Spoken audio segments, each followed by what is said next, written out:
this video, we're going to be taking a look at e-commerce integration with Scalar. Some of the features we're going to see here are single sign-on for any e-commerce website, so no logins and no passwords. Amazon-like multi-vendor card, so vendors are paid directly and immediately. Many financial transactions in one Ethereum transaction. Fully validated bulk transactions, which facilitates ERP integration. No order database and no payment service fees.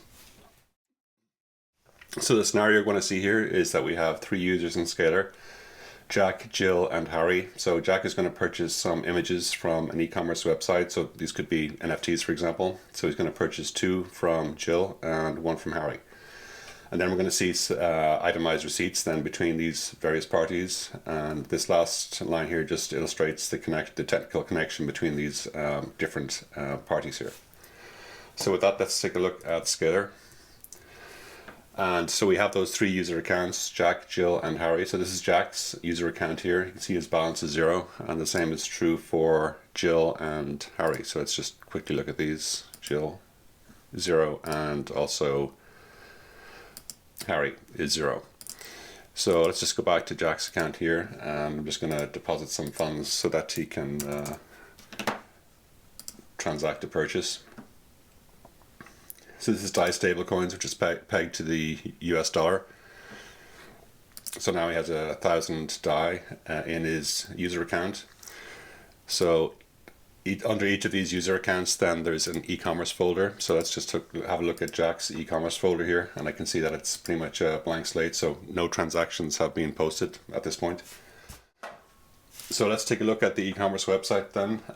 So here we have just a series of images. As I said, could be NFTs, for example. So I'm just going to pick these first 3. So the first 2 of these were uploaded by Jill, and this third one then was uploaded by Harry.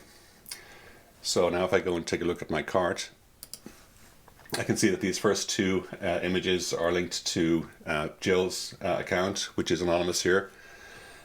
So the vendor has a choice of making these anonymous or public. For now they're anonymous, and you can see that the third one here is for Harry. So these first 2 items here are going to constitute one order in Scalar, and this third line item here will constitute a separate order for Harry.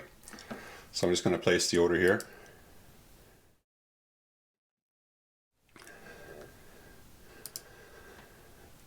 And I can see here that that order has gone through, and I can view it on Etherscan here. I'm currently connected to a local instance, but you know, if I were connected to mainnet or a testnet, then this option would be available.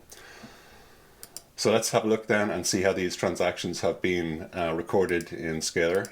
So I can see this is Jack's e-commerce account. So I can see that he has the 2 orders, one for Jill and one for Harry. So the Jill order has the 2 line items in it that she had uploaded, and the Harry order has just that single line item. So then if I look at Jack's user account, I can see it's been decremented by the total of those 2 orders, which was 1897, I believe.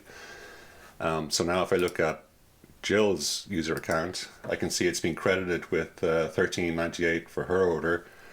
And if I look at Harry's account, I can see that's been credited with $4.99 from his order. So finally then, if I look at the e-commerce folders under Jill and Harry, under Jill then I can see a receipt for her receivable transaction. And similarly for Harry, I can see also that he has his receivable posted here under his e-commerce account. So that is the end of this demo.